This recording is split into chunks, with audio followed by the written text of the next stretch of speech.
नमस्कार प्रिय छात्रों, ऑनलाइन शिक्षण के इस व्याख्यान श्रृंखला में आपका पुनः स्वागत है। द्वितीय व्याख्यान के दो वीडियो हिंदी साहित्य के संक्षिप्त इतिहास पर केंद्रित थे। वे अपलोड किए जा चुके हैं, आपने उन्हें देखा होगा। उसी श्रृंखला में ये तीसरा वीडियो है और जिसका शीर्षक है आदिकाल। प्रिय छात्रों, आपने पिछले वीडियो में ये देखा होगा कि इस बात का विशेष रूप से जिक्र किया गया था कि 1893 ईस्वी में जब नागरी प्रचारणी सभा की स्थापना हुई तो उसके माध्यम से पुरानी हिंदी की पोथियों का अन्वेषण किया गया, उन्हें खोजा गया और जो बहुत सारा साहित्य प्राप्त हुआ था उसको हिंदी शब्द सागर नामक शब्दकोश की भूमिका के रूप में व्यवस्थित करते हुए एक हिंदी साहित्य का इतिहास लिखा गया था। आचार्य रामचंद्र शुक्ल ने यह इतिहास लिखा था।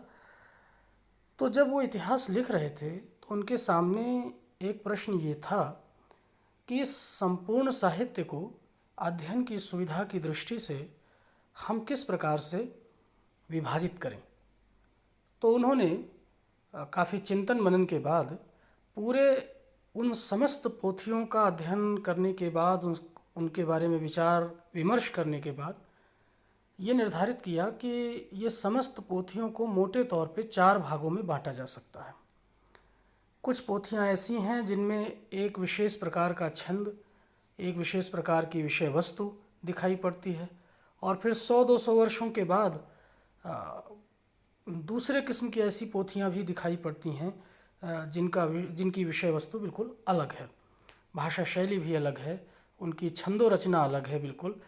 तो प्रवृत्तियों को ध्यान में रखते हुए, उनके काव्य रूपों को ध्यान में रखते हुए आचार्य रामचंद्र शुक्ल ने समस्त पोथियों को 4 भागों में विभाजित किया और उनका उन्होंने नामकरण किया था आदिकाल, जिसे वीरगाथा काल कहा था उन्होंने, और भक्तिकाल, रीतिकाल और आधुनिक काल।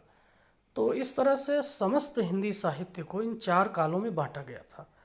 लेकिन इन 4 कालों में बांटने के पीछे एक तर्क ये था कि कुछ जो पोथियाँ हैं उनकी जो विषय वस्तु है, काव्य रूप है, छंद है, उनकी उनमें जो चित्तवृत्ति प्रकट होती है समाज की, वो एक तरह की हैं, इसीलिए इनको इस काल में रखा गया है। तो इसकी भी विस्तार से हम चर्चा अलग अलग कालों के संदर्भ में करेंगे।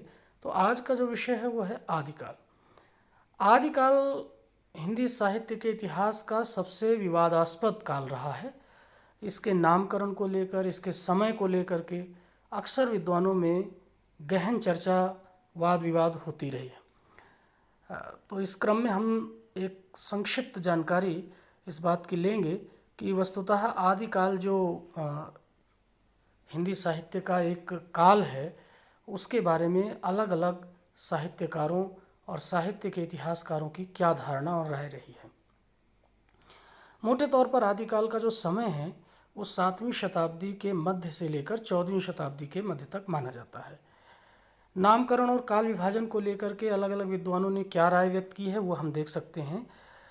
तो जॉर्ज अब्राहम ग्रियर्सन, जिन्होंने अंग्रेज़ी में हिंदी साहित्य के इतिहास पर एक पुस्तक लिखी थी जिसकी चर्चा हमने पिछले वीडियो में की है, the vernacular literature of Hindustan, उस पुस्तक में उन्होंने आदिकाल का जो समय है उसे 643 ईस्वी से 1387 ईस्वी के आसपास माना है और आदिकाल को उन्होंने आदिकाल न कह करके उसे चारण काल कहना ज़्यादा उचित समझा है। उनकी धारणा थी कि इस काल में चारण हुआ करते थे जो राजाओं महाराजाओं की प्रशस्ति में कविताएं लिखा करते थे और ज़्यादातर जो रचनाएं हैं वो चारणों की हैं, तो इसलिए इसको चारण काल नाम दिया जाना ज़्यादा उपयुक्त रहेगा। लेकिन मिश्र बंधु, जो जॉर्ज अब्राहम ग्रियर्सन के बाद जिन्होंने मिश्र बंधु विनोद नामक विशाल पुस्तक लिखी थी, तो मिश्र बंधुओं ने, तीनों भाइयों ने मिलकर के ये पुस्तक लिखी है। इन्होंने 643 ईस्वी से 1387 ईस्वी को तो माना, लेकिन आदिकाल का जो नाम है उन्होंने इसे प्रारंभिक काल कहना ज़्यादा उचित समझा। आचार्य महावीर प्रसाद द्विवेदी का नाम आपने सुना ही होगा। द्विवेदी युग उन्हीं के नाम पर प्रचलन में आया। तो आचार्य महावीर प्रसाद द्विवेदी ने भी अपने एक लेख में आदिकाल को बीज वपन काल कहा कि इसमें सभी प्रकार के बीज दिखाई पड़ते हैं, जैसे काव्य रूपों का, छंदों का, महाकाव्यात्मक शैली का, इन सभी विषय वस्तुओं का भी अगर हम देखें तो जो विषय आदिकाल में उठाए गए थे उनका आगे फिर विकास मिलता है, विस्तार मिलता है। तो एक तरह से बीजारोपण हिंदी साहित्य का इस काल में हुआ था, तो इसका नाम बीज वपन काल होना चाहिए। आचार्य रामचंद्र शुक्ल के बारे में आप जानते हैं, उन्होंने अपने हिंदी साहित्य के इतिहास में इस काल को वीर गाथा काल के नाम से संबोधित किया है और इसकी समय सीमा निर्धारित की है उन्होंने 993 ईस्वी से 1398 ईस्वी। राहुल सांकृत्यायन ने एक पुस्तक लिखी है जिसका नाम है हिंदी काव्य धारा। हिंदी काव्य धारा में राहुल सांकृत्यायन जी ने इस काल को सिद्ध सामंत काल कहा है और इसका समय उन्होंने जो निर्धारित किया था वो 769 ईस्वी सरहपा के समय से लेकर के और 14वीं शताब्दी तक निर्धारित किया है। राहुल सांकृत्यायन ने इसे सिद्ध सामंत काल इसलिए कहा है कि इस समय बौद्ध सिद्ध बहुत सारे कवि हुए थे, जो 84 थी जिनकी संख्या, और सामंतों का शासन था। तो ये पूरी रचनाएं सिद्धों और सामंतों के इर्द गिर्द हैं, इसलिए इस काल को सिद्ध सामंत काल करना ज़्यादा उचित होगा। डॉक्टर राम कुमार वर्मा ने अपने हिंदी साहित्य के आलोचनात्मक इतिहास में लिखा है कि इस काल को संधि काल एवं चारण काल के नाम से पुकारा जाना चाहिए, क्योंकि ये अपभ्रंश भाषा जो धीरे धीरे बदल रही थी और वो पुरानी हिंदी अवहट्ट में परिवर्तित होकर के हिंदी का रूप धारण कर रही थी, तो दोनों के बीच की संधि का काल है। अगर काव्य रूप देखें तो भी संधि का काल है। एक तरफ से जो अपभ्रंश में दोहे आदि का प्रचलन हुआ था वही फिर हिंदी में आया, तो ये एक बीच का काल है, इसलिए इसे संधि काल कहना उपयुक्त रहेगा। और चारण काल इसलिए कहना ठीक रहेगा क्योंकि ये इसमें चारण की रचनाएं, जो सामंतों की प्रशंसा में चारण लोग कविताएं करते थे, महाकाव्य लिखते थे, उनकी संख्या काफ़ी मिली है, तो इसलिए इसे संधि काल और चारण काल कहना उपयुक्त होगा। आचार्य विश्वनाथ मिश्र ने वीर काल इसे कहा कि इसमें वीरता का वर्णन इस काल की रचनाओं में बहुत अधिक मिलती है, तो इसलिए इसे वीर काल कहना उपयुक्त रहेगा। लेकिन आगे चल करके आचार्य हजारी प्रसाद द्विवेदी ने हिंदी साहित्य की भूमिका और हिंदी साहित्य उद्भव और विकास दोनों पुस्तकों में इस काल को आदिकाल कहना कहीं बेहतर समझा है। और आपको जान करके ये हर्ष होगा कि आचार्य हजारी प्रसाद द्विवेदी का ये नामकरण ही बाद में सर्वस्वीकृत हुआ। उन्होंने आदिकाल नामकरण इसलिए किया था कि ये लगभग हिंदी साहित्य की जो विशेषताएं हैं उन सभी का आरंभ यहीं से होता है, इसी काल से। वो चाहे छंद की दृष्टि से देखें, जिन छंदों का प्रयोग इस काल में हुआ था वो आगे चलकर भक्ति काल में, रीति काल में भी उसका विस्तार हुआ। जिन काव्य रूपों की शुरुआत इस काल में हुई थी, चाहे वो महाकाव्यात्मक रूपों की हो, मुक्तक रूपों की हो, उसका भी आगे विस्तार हमें भक्ति काल में दिखाई पड़ता है। जिन विषय वस्तुओं की चर्चा आदिकाल में दिखलाई पड़ती है उनका हमें विस्तार भक्तिकाल और रीतिकाल तक जाता हुआ दिखाई पड़ता है।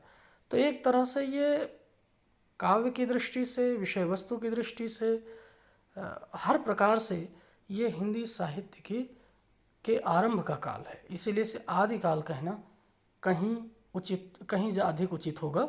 इस बात को ध्यान में रखते हुए आचार्य हजारी प्रसाद द्विवेदी ने इसका नामकरण आदिकाल किया और इसकी जो समय सीमा निर्धारित की वो 1000 से लेकर 14वीं शताब्दी तक की। बोले कि जो ये 740 ईस्वी या 769 ईस्वी या 633 ईस्वी तक लिए आदिकाल की सीमा ले जाई जाती है, उन्होंने इसे इसलिए उपयुक्त नहीं माना कि 1000 से पूर्व की जो रचनाएं प्राप्त होती हैं उन रचनाओं में अपभ्रंश का प्रभाव बहुत अधिक है और वो उसे आप पूरी तरह से हिंदी की रचनाएं नहीं कह सकते हैं। तो इसीलिए उन्होंने यही मानना ठीक समझा कि 1000 से लेकर के 1400 ईस्वी के बीच में जो हिंदी का स्पष्ट रूप दिखाई पड़ता है इन रचनाओं में, इसी काल को आदिकाल कहना ज़्यादा तर्कसंगत और उचित रहेगा। तो इस प्रकार से आचार्य हजारी प्रसाद द्विवेदी ने 1000 से 1400 ईस्वी तक को समय को आदिकाल कहा। लेकिन डॉक्टर नगेंद्र ने जो हिंदी साहित्य का इतिहास लिखा है उसमें उन्होंने सभी विद्वानों की बातों पर गहन चिंतन मनन करते हुए अंततः ये निर्धारित किया कि 7वीं शताब्दी के मध्य से लेकर के 14वीं शताब्दी के मध्य तक या 14वीं शताब्दी तक आदिकाल का समय माना जाना ठीक रहेगा। लेकिन प्यारे बच्चों, ये ध्यान रखना है कि परीक्षा में आपको कुछ इस तरह से लिखना है कि ये 1000 से 1400 ईस्वी के आसपास का जो समय है उसको आदिकाल के लिए ज़्यादा ठीक माना गया है। तो उसके बारे में ही आपको परीक्षा में चर्चा करनी है, लिखना है। ये ध्यान रखने की आवश्यकता कि अगर अलग से आपसे पूछा जाए कि इन विद्वान ने इस काल की समय सीमा कब से कब तक निर्धारित की है, तब आप स्पष्ट रूप से उसका अलग से उल्लेख करें। और वरना देखने में यही आया है कि ज़्यादातर विद्वानों, शिक्षाविदों और अध्यापकों की यही राय है कि आचार्य रामचंद्र शुक्ल और आचार्य हजारी प्रसाद द्विवेदी ने जो समय का निर्धारण किया है, काल निर्धारण किया है, वही सर्वस्वीकृत है। तो हमें इनका सबका ध्यान रखते हुए इस बात पर स्थिर रहना चाहिए कि इन दोनों विद्वानों की राय को ही हमें परीक्षाओं में ज़्यादा महत्व देना पड़ेगा। आगे हम देखते हैं कि आखिरकार ये जो आदिकाल है, इसकी जो धारा है काव्य की और इसकी जो भाषा है वो कैसी थी। तो काव्य की जो हम धारा देखते हैं तो इसमें कई प्रकार का काव्य मिलता है, उसकी चर्चा करेंगे। लेकिन उससे पहले हमें ये देखना है कि इसमें किस प्रकार की भाषा का उपयोग किया गया है। तो आदिकाल का जो समय है वो संधि काल, जैसा कि डॉक्टर राम कुमार वर्मा ने कहा है, अपभ्रंश धीरे धीरे अपने अवसान पर थी और हिंदी धीरे धीरे अपने उत्थान पर थी, उभर रही थी। तो उस समय एक धारा संस्कृत की थी जिसमें विद्यापति लिख रहे थे और दूसरे संस्कृत के आचार्य लिख रहे थे। एक धारा थी अपभ्रंश की जिसमें अपभ्रंश के कवि रचनाएं कर रहे थे, और एक धारा थी भाषा या हिंदी की, पुरानी हिंदी की धारा थी। तो हमें यहाँ चर्चा करनी है हिंदी की, संस्कृत या अपभ्रंश की नहीं करनी है। तो ये 3 तरह की धाराएं आदिकाल में चल रही थीं। संस्कृत को उस समय तक भी काफ़ी महत्व दिया जा रहा था। अपभ्रंश धीरे धीरे अपने निचले पायदान की ओर आ रही थी और जन सामान्य के बीच में हिंदी का प्रचलन बढ़ रहा था। काव्य रूप की दृष्टि से अगर विचार करें तो आदिकाल में प्रबंधात्मक काव्य और मुक्तक काव्य दोनों तरह के लिखे गए हैं। बड़े बड़े महाकाव्य लिखे गए हैं, जैसे चंद्रवरदाई का पृथ्वीराज रासो है, नरपति नाल का विसल देव रासो है, आल्हा खंड है जगनिक का।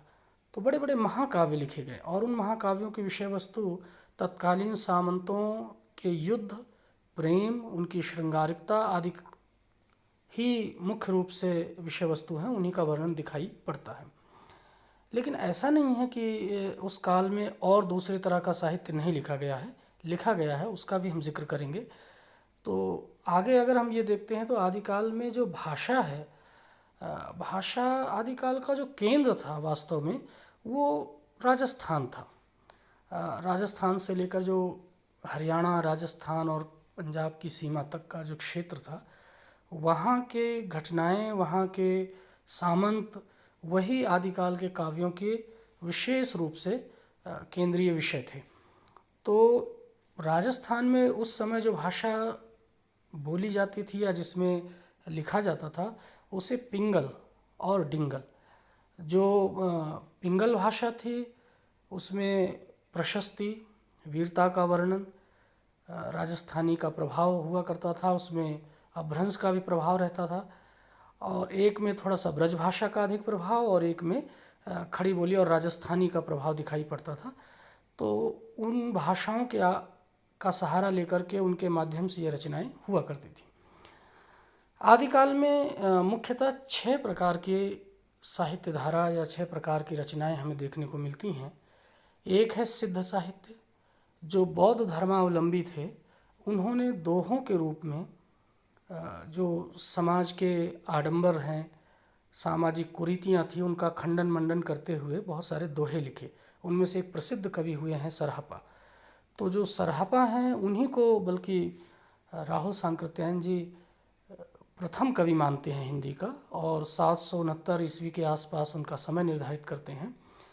तो ये 84 सिद्ध हुए थे, बौद्ध धर्मानुयायी थे 84 सिद्ध, और इन 84 सिद्धों में से कई बहुत अच्छे कवि हुए। उन्होंने दोहे लिखे, उन्होंने समाज के जो आडंबर है उन पर गहरा आघात किया, और ये जो गहरा आघात करने की प्रवृत्ति है ये आगे चल कर के हमें कबीर में दिखाई पड़ती है। तो आप देख सकते हैं कि सिद्धों की जो परंपरा है वो हमें कहीं न कहीं कबीर में भी परिलक्षित होती है। वो भक्ति काल में की जब चर्चा करेंगे, उनका प्रसंग आएगा तो हम उस बात पर विस्तार से बात करेंगे। दूसरे किस्म का साहित्य आदिकाल में है जैन साहित्य। तो ये जैन धर्मावलंबियों के द्वारा लिखा गया। इसमें बहुत अच्छे कवि हुए थे, जिनमें मुनि, जिन विजय, आसगु और ऐसे और शालिभद्र सूरि, तो इस तरह के कई कवि हुए थे जिन्होंने बहुत रोचक रचनाएं लिखी हैं। लेकिन ये मुख्य रूप से धार्मिक कृतियां हैं, इनमें काव्यात्मकता तो है लेकिन ये केंद्रित हैं कुल मिलाकर के जैन धर्म के सिद्धांतों और उनकी जो प्रक्रियाएं हैं उन्हीं की विवेचना करने पर ये केंद्रित हैं। तीसरे किस्म का जो साहित्य प्राप्त होता है वो है नाथ साहित्य, जिसमें गोरखनाथ के जो पद हैं, उनके जो छंद हैं वो पढ़ने को मिलते हैं। ये ध्यान रखने की आवश्यकता है प्रिय छात्रों कि नाथ और सिद्ध साहित्य का बहुत गहरा असर, योगियों का और सिद्धों का बहुत गहरा असर भक्ति काल के श्रेष्ठ कवि कबीर पर भी दिखाई पड़ता है। तो ये परंपरा, इनकी दोनों की जो विचारधारा है, इनकी जो शैली है, इनके अंदर जो तीखापन है, वो सब का सब कबीर के यहाँ हमें स्पष्ट रूप से दिखाई पड़ता है।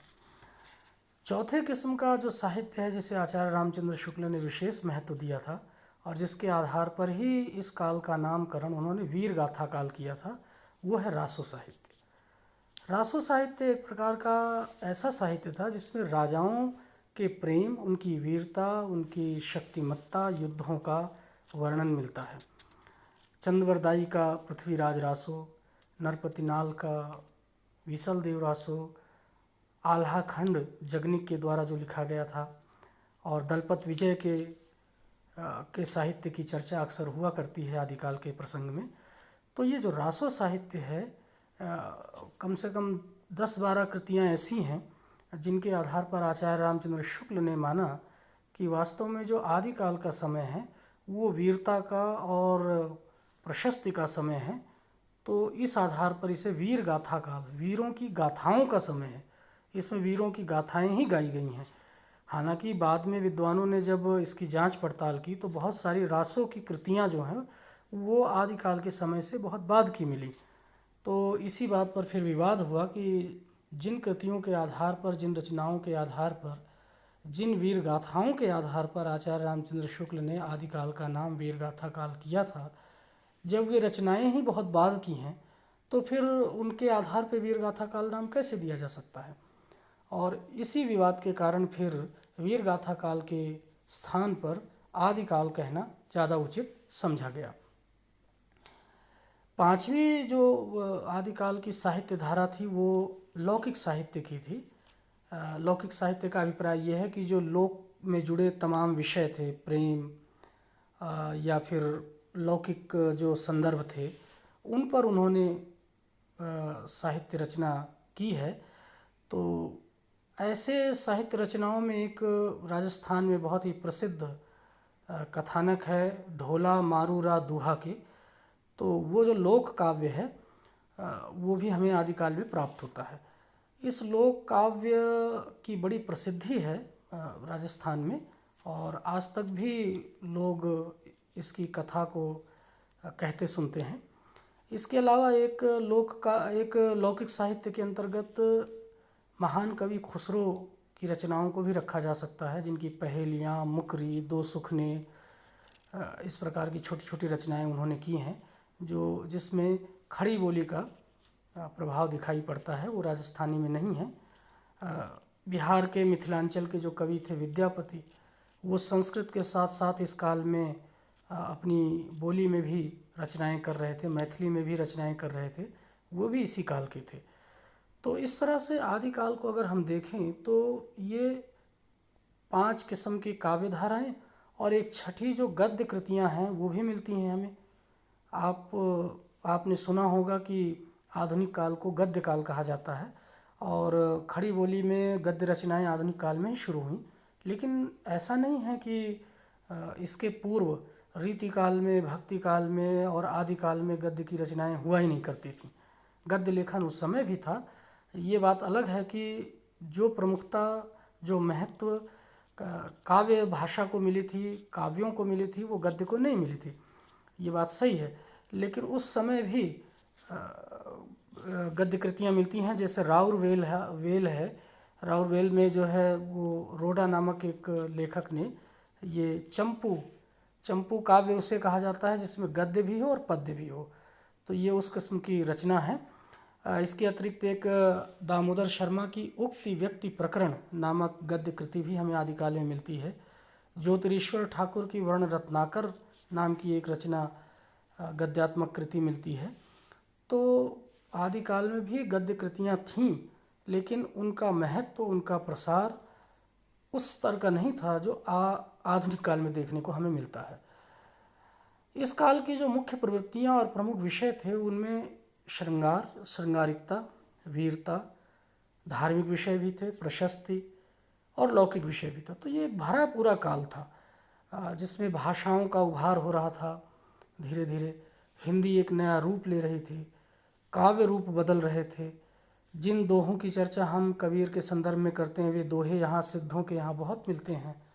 इसके अलावा जिन छंदों की चर्चा करते हैं वो चाहे छप्पय हो, चाहे पद हों, चाहे दोहे हों, वे सब भी आगे चल कर के हमें अगले कालों में देखने को मिलते हैं जिनमें काफ़ी उत्कृष्ट कृतियाँ की गई हैं। तो इस दृष्टि से ये एक प्रकार का उद्भव का काल है हिंदी साहित्य के। और हमें इन सब बातों का इसलिए ध्यान रखना चाहिए कि हिंदी साहित्य के इतिहास से जुड़े जब प्रश्न पूछे जाते हैं वस्तुनिष्ठ, तो इन लेखकों, कवियों की रचनाओं के नाम, इन लेखकों और कवियों के नाम आपसे परीक्षा में पूछे जा सकते हैं। इनका ध्यान रखना आवश्यक है और हिंदी साहित्य को समझने के लिए भी आदिकाल को विशेष रूप से इस प्रक्रिया से गुजरते देखना चाहिए कि किस प्रकार से हिंदी की शुरुआत हुई थी, उसके साहित्य की शुरुआत हुई थी और उसने आगे चल करके किस प्रकार से हिंदी साहित्य को प्रभावित किया था। आगे हम ये देखेंगे कि जो डॉक्टर राम स्वरूप चतुर्वेदी हैं, उन्होंने अपनी पुस्तक हिंदी साहित्य संवेदना एवं उसका विकास जो पुस्तक है उसमें उन्होंने आचार्य रामचंद्र शुक्ल के काल विभाजन के बारे में चर्चा की है और उन्होंने बतलाया कि आदिकाल का जो समय उन्होंने निर्धारित किया है, वैसे तो 993 ईस्वी में माना जाता है, लेकिन संवत में उन्होंने लिखा है और ईस्वी सन में उसे परिवर्तित करने पर 1000 से लेकर 1350 ईस्वी के आसपास उन्होंने इसको निर्धारित किया है। और इसी तरह से 1350 ईस्वी से 1650 ईस्वी पूर्व मध्यकाल या उसे भक्तिकाल कहा है। रीतिकाल या उत्तर मध्यकाल जिसे कहा है 1650 से 1850 और 1850 से अब तक को आधुनिक काल या गद्यकाल नाम दिया था आचार्य रामचंद्र शुक्ल ने। तो आप देखेंगे कि 350 वर्ष का समय जो है वो आदिकाल का रहा है। आदिकाल का जो विस्तार है वो 350 वर्षों तक है और 300 वर्षों तक है भक्तिकाल का। 200 वर्ष उसके पश्चात रीतिकाल है और फिर रीतिकाल और आधुनिक काल के बीच का जो समय है वो कुल 85 वर्षों का है। तो धीरे धीरे प्रवृत्तियाँ बड़ी तेज़ी से बदलने लगी। जैसे ही जनसंचार बढ़ा, जैसे ही लोगों के बीच में आपसी संबंध ज़्यादा बढ़े, जागरूकता बढ़ी, लोगों के आपसी संपर्क बढ़ने आगे शुरू हुए, तो धीरे धीरे प्रवृत्तियाँ तेज़ी से बदलती हुई दिखने लगी। इस प्रकार से आगे अगर हम देखें तो आचार्य हजारी प्रसाद द्विवेदी ने हिंदी साहित्य के आदिकाल का समय 1000 से 1400 ईस्वी माना है। ये उनकी पुस्तक हिंदी साहित्य की भूमिका से एक पेज यहाँ पर प्रस्तुत किया गया है और आप देख सकते हैं कि उन्होंने इसके बारे में चर्चा भी की है कि किस प्रकार से उस समय जैन धर्मावलंबियों के द्वारा, बौद्ध सिद्धों के द्वारा, इसके अलावा संस्कृत के जो आचार्य थे उनके द्वारा। अब्दुल रहमान एक बहुत प्रसिद्ध कवि थे जो अपभ्रंश और हिंदी के बीच के कवि हैं। संदेश रासक उन्होंने एक बहुत सुंदर काव्य ग्रंथ लिखा है। तो इन सब की उन्होंने चर्चा इसमें की है। परमाल रासो की भी चर्चा है, पृथ्वीराज रासो की चर्चा है। तो इन ग्रंथों की चर्चा है। डॉक्टर नगेंद्र ने जो काल निर्धारण किया है संपूर्ण हिंदी साहित्य का और विशेष रूप से आदिकाल का, तो वो आप देख सकते हैं कि इसमें इन्होंने कहा है कि ये 7वीं शती के मध्य से 14वीं शती के मध्य तक का जो समय है वो आदिकाल है। और भक्ति काल का इन्होंने 14वीं शती के मध्य से 17वीं शती के मध्य तक का समय निर्धारित किया है। रीतिकाल 17वीं शती के मध्य से 19वीं शती के मध्य तक, और आधुनिक काल को 19वीं शती के मध्य से अब तक। ये उन्होंने एक निश्चित समय सीमा या निश्चित तारीख दर्ज नहीं की। और उसके पीछे कारण ये है कि साहित्य की जो प्रवृत्तियां हैं, साहित्य की जो विशेषताएं हैं, वो ऐसा नहीं है कि इस तारीख के इस साल से आदिकाल शुरू हो जाएगा या इस तारीख के इस समय से भक्ति काल शुरू हो जाएगा। कुछ चीज़ें 10 साल 20 साल आगे पीछे चलती रहती हैं। कई कवि एक साथ रचनाएं करते रहते हैं। किसी में रीतिकाल की प्रवृत्तियां हैं तो किसी में आधुनिक काल की हैं, तो किसी में भक्ति काल की हैं। आधुनिक काल में भी आप देख सकते हैं तो कई पीढ़ियां एक साथ रचनाएं कर रही होती हैं। कुछ आदिकाल की मानसिकता से रचनाएं कर रहे होते हैं, कुछ भक्ति काल की मानसिकता से, कुछ रीतिकाल की मानसिकता से, कुछ आधुनिक काल की मानसिकता से। तो ये देखा जाता है कि किस समय से उस युग की प्रवृत्तियां, उस काल की प्रवृत्तियां ज़्यादा प्रभावशाली हो जाती हैं। तो इसीलिए इन्होंने सन वर्ष न निर्धारित करते हुए उस पूरी शताब्दी को यहाँ पर उद्धृत किया है कि 7वीं शती के मध्य से 14वीं शती के मध्य तक को हम मोटे तौर पर आदिकाल मान सकते हैं। तो और आदिकाल की रचनाओं को अगर हम देखें तो मैंने पहले ही जिक्र कर दिया है कि अपभ्रंश प्रभावित जो रचनाएं हैं उनमें हैं सिद्ध साहित्य, श्रावकाचार, नाथ साहित्य, राउरवेल, उक्ति व्यक्ति प्रकरण, भारतेश्वर, बाहुबली रास, हमीर रासो, वर्ण रत्नाकर। इनमें अपभ्रंश का ज़्यादा प्रभाव है। अभी हिंदी जो है वो अपभ्रंश से धीरे धीरे निकल रही थी, वो अपना रूप धारण कर रही थी, लेकिन अपभ्रंश का प्रभाव जो उस समय की भाषा थी उसका प्रभाव इन रचनाओं में भी देखने को मिलता है। और कुछ ऐसी रचनाएं हैं जिनमें अपभ्रंश का प्रभाव बहुत कम था। तो जैसे खुमान रासो है, ढोला मारूरा दुहा, विसल देव रासो, पृथ्वीराज रासो, परमाल रासो, जयचंद्र प्रकाश, जय मयंक जसचंद्रिका, चंदन बाला रास, स्थूली भद्र रास, रेवंत गिरिरास, नेमिनाथ रास, वसंत विलास, खुसरों की पहेलियाँ। ये जो रचनाएं थीं इनमें अपभ्रंश का उतना प्रभाव नहीं था। ये हिंदी की रचनाएं कही जा सकती हैं। इनकी भाषा जो है वो, इन रचनाओं की भाषा वो हिंदी से मिलती जुलती है। तो दो तरह की रचनाएं आदिकाल में हमें दिखाई पड़ती हैं, एक जिनमें हिंदी तो है लेकिन अपभ्रंश ज़्यादा है, और एक ऐसी हैं जिनमें अपभ्रंश बहुत कम है और हिंदी ज़्यादा है। क्योंकि ये संधि काल है, ऐसा काल था जिसमें अपभ्रंश धीरे धीरे लुप्त हो रही थी और हिंदी का प्रभाव बढ़ रहा था। तो इस प्रकार से ये कुल मिलाकर के 6 प्रकार के जो साहित्य है वो आदिकाल में हमें देखने को मिलते हैं। और इनकी जो प्रवृत्तियां हैं वो मैंने आपसे बतला ही दिया है कि इनमें वीरता का वर्णन भी मिलता है, श्रृंगारिकता का वर्णन मिलता है, अतिशयोक्ति का बड़ा वर्णन मिलता है। सामंतों की प्रशंसा में जब चारण कवि अतिशयोक्ति करते हैं तो वो आप आगे चल कर के रीतिकाल के जो कवि हैं उनके यहाँ उसी प्रकार की अतिशयोक्तियाँ देखने को मिलती हैं। इसके अलावा बौद्ध सिद्ध हैं। उन बौद्ध सिद्धों ने जो सामाजिक आडंबर है उस पर काफ़ी कड़ी प्रतिक्रियाएं लिखी हैं। उनका जो ज्ञान के माध्यम से साधना करने का भाव था वो भी उनकी रचनाओं में देखने को मिलता है। रहस्यवाद की जो प्रवृत्ति आगे चल कर के भक्तिकालीन कवियों में, हमें निर्गुणिया कवियों में देखने को मिलती हैं, वो भी सिद्धों के यहाँ, नाथों के यहाँ दिखाई पड़ती है। तो आदिकाल में वे सारी प्रवृत्तियां हमें बीज रूप में दिखाई पड़ती हैं जो आगे चल कर के भक्तिकाल, रीतिकाल में भी देखने को मिलती हैं। लेकिन प्रभावशाली जो प्रवृत्तियाँ थीं वो श्रृंगारिकता, वीरता और प्रशस्ति, इनका ज़्यादा वर्णन और चित्रण हमें दिखाई पड़ता है। तो प्रिय छात्रों, इस संक्षिप्त व्याख्यान में आपने आदिकाल की प्रमुख प्रवृत्तियाँ और साहित्यिक रचनाएं, इस समय के रचनाकार आदि के बारे में जानकारी प्राप्त कर ली होगी और मुझे उम्मीद है कि आप इसका अनुशीलन करके आदिकाल के बारे में एक स्पष्ट अपनी राय और धारणा कायम कर सकते हैं, जिसके आधार पर आप परिषदीय परीक्षा में उससे जुड़े प्रश्नों का समुचित उत्तर दे सकते हैं। तो इस वीडियो में आज इतना ही। इसके पश्चात अगले वीडियो में हम भक्ति काल की चर्चा करेंगे। आप देखते रहें और इससे जुड़े अगर कोई प्रश्न आपके मन में हैं या कुछ और संदेह आप स्पष्ट कराना चाहते हैं तो आप हमें कमेंट बॉक्स में अपनी प्रतिक्रिया दे सकते हैं। उसके बारे में भी हम अलग से चर्चा करेंगे। ठीक है, फिर अगले व्याख्यान में मिलते हैं। तब तक के लिए नमस्कार।